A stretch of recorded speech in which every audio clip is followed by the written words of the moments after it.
ustadz-ustadz yang ditangkap baku mati, baku hantam, mati di tempat. Insya Allah ada. Salam Bapak Ibu Saudara-saudari yang dikasihi Yesus dan Yesus kasih, berjumpa kembali dengan saya Pendeta Rizky Lubis. Tadi saya menonton video cuplikan-cuplikan, terus saya temukan salah satu cuplikan video, yaitu video Yaya Waloni. Dalam video tersebut Yaya Waloni ternyata sudah merencanakan ingin mengadakan perlawanan.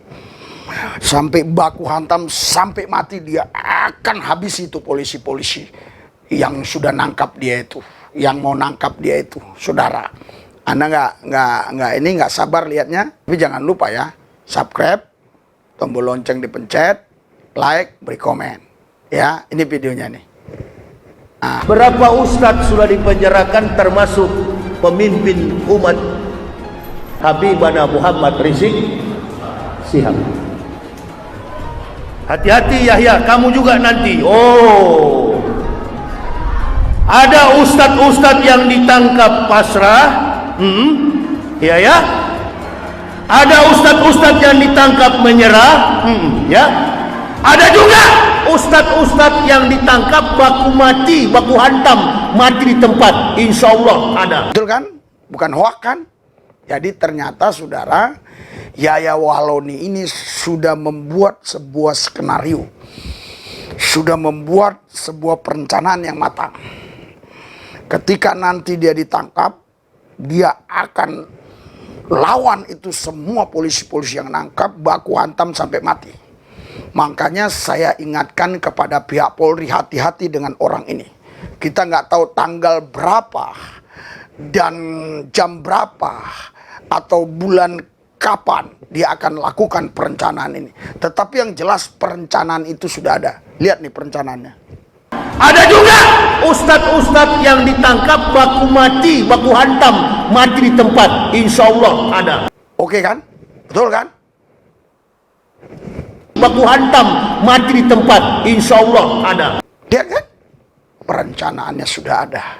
Jadi saya berdoa buat Polri supaya waspada terhadap orang yang satu ini.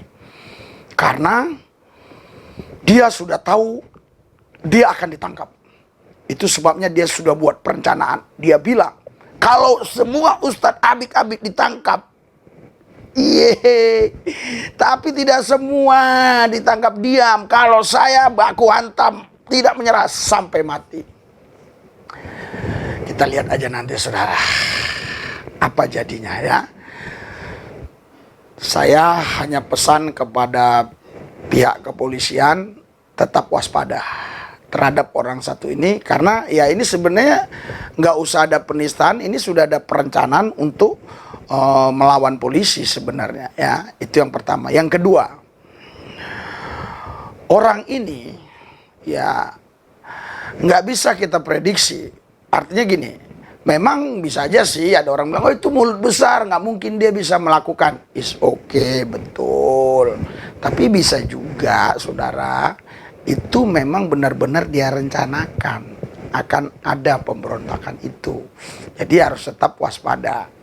Kita sebagai orang yang percaya tetap mendoakan pihak kepolisian supaya tetap bisa mengkontrol Yaya Waloni ini, sehingga tindakan-tindakan perlawanan yang dia mau buat terhadap Polri itu terdeteksi lebih dini sehingga dia tidak bisa berbuat apa-apa. Telah terbukti waktu dia ditangkap dia nggak bisa buat apa-apa ya. Tetapi kan berjalannya waktu nanti dia buat perencanaan karena sudah ada barang buktinya tadi. Jadi kita sebagai orang percaya doakan Polri, doakan juga si Yaya Waloni supaya dia sadar ucapan-ucapan dia itu adalah menunjukkan dia warga negara yang tidak taat kepada hukum, warga negara yang tidak baik, yang tidak benar. Ya, karena Alkitab berkata begini, saudara. Ya, saya akan bacakan ya. Tapi sebelum saya bacakan Alkitab ini, saudara, kita ya pelayanan kita jangan seperti Yaya Waloni, menghina-hina orang, menista orang. Kita terjun langsung. Ini umatnya Yaya Waloni kebanyakan ini. Ini jemaahnya Yaya Waloni kebanyakan nih. Ya, ini nggak percaya selidiki aja ini. Ini anak-anak jalanan ini 99% memang beragama Islam. Kita layani, sorry, kok jadi ke sini? Ya, itu masakan buat mereka, kita masak kurang lebih untuk 100 orang. Ini sudah di jalanannya, ya. Ini sudah di jalanannya ini. Tadi masakan, ya. Tadi waktu masak sempat terliput saudara ya. Nanti habis ini saya khotbah nih. Saya khotbah tuh makanannya ada 100 nasi bungkus. Terus kadang kita bawa pakaian-pakaian, kadang juga kita kasih duit untuk mereka beli obat-obatan ya. Ini dia. Nih. Coba kita lanjutkan lagi ya, biar kelihatan lagi yang raminya. Gimana ini kayaknya nih. Ini saudara nih. Ya. Iya, jadi saudara Bapak Ibu sekalian, pelayanan seperti itu. Jangan menginjil itu hanya di gereja, itu bukan menginjil, itu mah khotbah diundang. Jadi harus terjun langsung, nggak usah tanya agamanya, yang penting kita berbuat baik dan doakan mereka, beritakan Injil, gitu loh. Ya, jangan hanya kita debat, saya pendebat hebat. Jangan, saya buat. Saya juga doa orang untuk kesembuhan. Puji Tuhan banyak yang sembuh, lihat di YouTube kita. Terus kita juga doa untuk anak jalanan, untuk orang gila juga ada. Untuk pedesaan-pedesaan kita pelayanan. Makanya Anda yang punya hati misi bisa dukung pelayanan ini. Tapi kalau Anda nggak punya hati misi nggak usah, ya kan? Oke, saya akan bacakan nih firman Tuhan nih buat Yaya Waloni tadi ya. Tiap-tiap orang harus takluk kepada pemerintah yang di atasnya, sebab tidak ada pemerintah yang tidak berasal dari Allah, dan pemerintah-pemerintah yang ada ditetapkan oleh Allah, ya. Sebab itu barang siapa melawan pemerintah, ia melawan ketetapan Allah, dan siapa yang melawan ketetapan Allah mendatangkan hukuman atas dirinya. Ayat 3 dari Roma 13.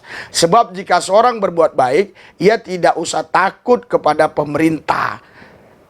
Hanya jika ia berbuat jahat, maukah kamu hidup tanpa takut terhadap pemerintah? Perbuatlah apa yang baik dan kamu akan memperoleh pujian daripadanya. Jadi saudara, pemerintah itu ya nggak usah kita lawan. Ya nggak usah kita lawan. Pemerintah itu harus kita turuti.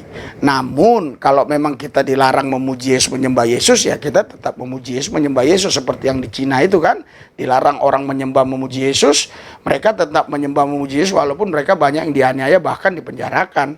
Seperti di Brunei, waktu saya ke Brunei juga saya dapat kabar demikian, ke Cina saya dapat kabar demikian. Jadi kita di Indonesia masih dilindungi oleh pemerintah ya untuk memuji menyembah Tuhan. Oke? Ayat berikutnya nih, ya. Yaya Waloni ini, buat Yaya Waloni. Kedengkian, kemabukan, pesta pora, dan sebagainya terhadap semuanya itu kuperingatkan kamu. Seperti yang telah kubuat dahulu, bahwa barang siapa melakukan hal-hal yang demikian, ia tidak ada mendapat bagian dalam kerajaan Allah, ya. Tetapi buah roh ini ialah kasih, sukacita, damai sejahtera, kesabaran, kemurahan, kebaikan, kesetiaan, kelemah lembutan, penguasaan diri. Tidak ada hukum yang menentang hal-hal itu. Jadi seorang pengkhotbah, seorang penceramah harus ada buah roh. Buah roh itu ya kasih itu tadi itu ya. Sudah saya uraikan. Oke? Mari kita doa. Tuhan Yesus, Engkau jamah. Yaya Waloni, stop niat-niat jahatnya. Polri juga tetap waspada dengan ucapan-ucapan si Yaya Waloni ini. Begitu juga semua pemirsa YouTube yang melihat, mendengar apa yang saya sampaikan, terus yang sudah subscribe, Tuhan berkati, jauhkan dari coronavirus. In Jesus name, dalam nama Yesus. Amin.